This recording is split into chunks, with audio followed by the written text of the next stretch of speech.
ईरानी फौज ने जौहरी तंजीबात पर हमले को नाकाम करार देते हुए कहा कि अमरीका अपने अहदाफ हासिल करने में नाकाम रहा। अमरीकी इकदाम से जंग पूरे खित्ते में फैलने से भी खबरदार कर दिया। ईरानी वजीर दिफा ने फौजी जर्नल से मुलाकात में कहा कि शहादत अजीज है लेकिन इस वक्त फतह के लिए लड़ रहे हैं। ईरानी पार्लियामेंट ने IAEA से ताउन खत्म करने का बिल मंजूर कर लिया। ईरान की नेशनल सिक्योरिटी आबने हॉर्मुज़ बंद करने का फैसला करेगी।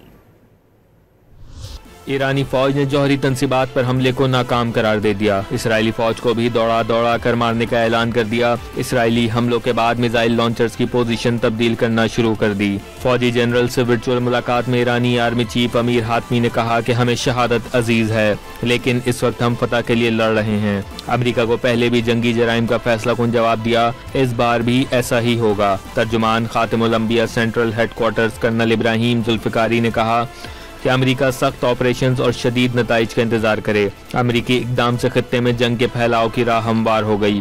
ट्रंप ने जंग शुरू करके जुआ खेला, खात्मा हम करेंगे। उधर ईरानी पार्लियामेंट ने बैनुल अक़वामी जौहरी तवानाई एजेंसी के साथ ताउन और राब्ते खत्म करने का बिल मंजूर कर लिया।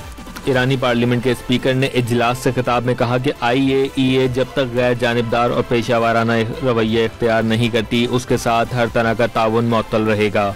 ईरानी नायब वज़ीर ख़ारजा ने वाज़ेह किया कि ईरान यूरेनियम की अफज़ोदगी का अमल जारी रखेगा और उस पर किसी का दबाव कबूल नहीं किया जाएगा। तेल और गैस की आलमी तरसील की अहम गुज़रगाह आबनाए हरमज़ बंद करने का फैसला ईरान की नेशनल सिक्योरिटी करेगी।